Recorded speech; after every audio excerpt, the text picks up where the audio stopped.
it is very reassuring that he would work with all stakeholders to craft a policy that would be effective and efficacious. When we met after he assumed the office of the chairman of the parliamentary committee, he said that his first observation was that on Kashmir people were working in silos, although they were working very efficiently and outperforming each other, but there was no synergy, that he would be the catalyst for that synergy and his committee would be the catalyst for that synergy. So thank you so much for creating that synergy.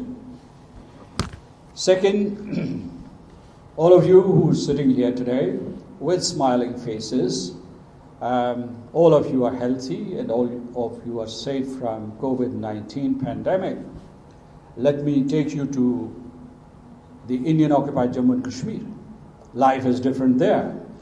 If you want to imagine the Indian-occupied territory, you'll have to think of Hungary during the Second World War, Poland during the Second World War, the Balkans in the 1990s, Palestine throughout these years, because in the Indian-occupied Jammu and Kashmir, crimes against humanity, war crimes and genocide are being committed. And I do not want to go into details, but I just want to delineate the picture of the Kashmir that we're talking about. It is a land where people have been deprived of all their rights. Their right to life, their right to education, to health, their life for survival. Their land is being snatched from them, and Indians are changing the nation, which would be euphemistically called changing demographic composition. But when you talk about changing demographic composition, what it really means, that millions of Hindus from all over India are being imported and implanted in the land of the people of Jammu and Kashmir, and the people of Jammu and Kashmir are being marginalized. Every day, the people of Jammu and Kashmir are being killed, maimed, blinded, tortured, incarcerated, forcibly disappeared, and their women are being dishonored and raped. This is what is happening there. Imagine such monstrosities take place in Karachi or Lahore or Peshawar or Islamabad or Quetta or Muzaffarabad or Gilgit. What would be your feelings? And if in our own cities, in our own homeland, if there was an invasion of 900,000 soldiers who did not believe in any law and that they will brutalize you, what would be your reaction? I am giving you these graphic details because when we talk about Kashmir, we think that it's a distant land. That yes, we have a claim over the territory and our destinies are tied with the people of Jammu and Kashmir, but they are distant. They are not distant. The point that I want to make is that these people are part of your body politic. That these people are you, as a matter of fact. There is no distinction between the people of Jammu and Kashmir and Pakistan. And let me tell you, if you go back to history, 1947, in 1947, the people of Jammu and Kashmir decided en masse that they would be part of Pakistan. And that political will of the people was obstructed by Lord Mountbatten, Pandit Jawaharlal Nehru, and later on by the international community. And the people of Jammu and Kashmir are being massacred because of their desire and aspiration to be part of Pakistan. There is no other sin that they have committed. This point needs to be understood. Second, last year on August the 5th, when Indian forces invaded the territory of Jammu and Kashmir, its occupied part, it was and is an act of war against Pakistan.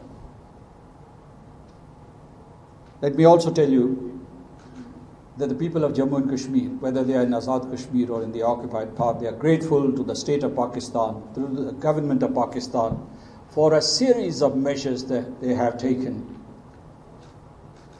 in this past 460 days. Under very difficult circumstances, we realize that. We understand the dynamics of international politics.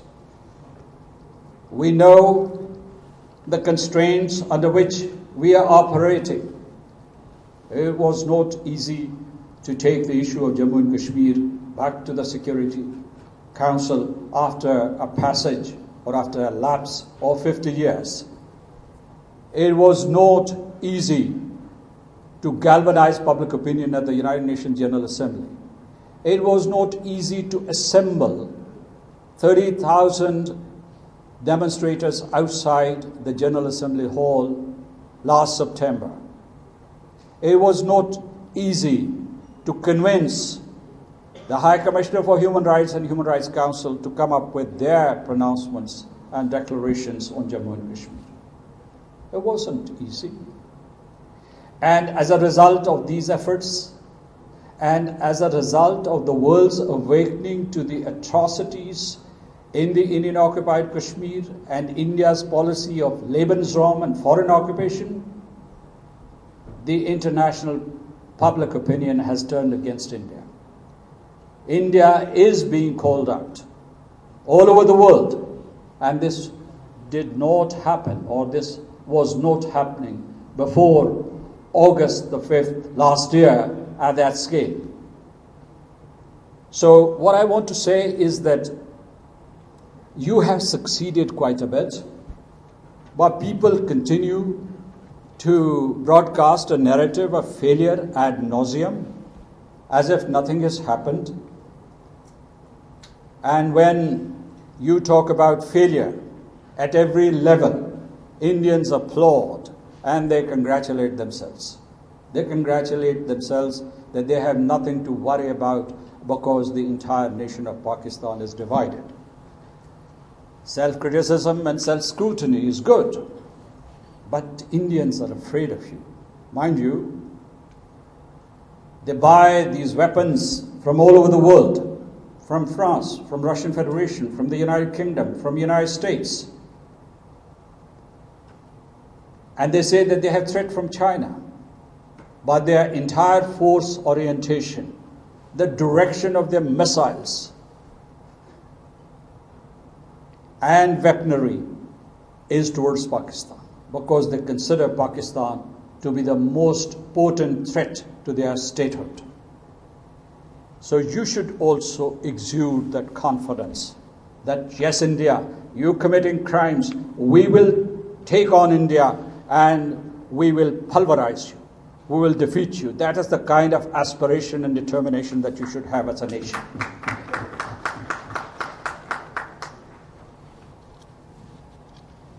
When I was saying that we've done well in the recent past, in the past 460 days, let me add that we haven't reached our destination. We have to move forward. We have to move forward to make our policies more effective, because despite all our efforts, the mission is not accomplished. Killings have not come to an end. The land grab goes on. Incarcerations happen every day. Mothers cry in their homes. Fathers do not know how to protect the honor of their vulnerable daughters.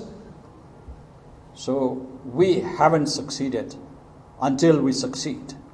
And the measure of success would be the liberation of the Indian occupied Jammu and Kashmir from the tyranny and terrorism of the fascist government of India.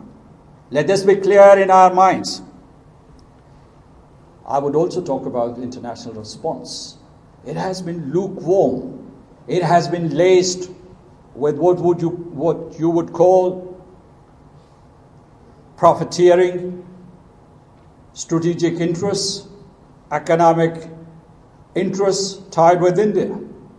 So yes, we were able to take the issue of Jammu and Kashmir to the United Nations Security Council. And the former Attorney General was talking about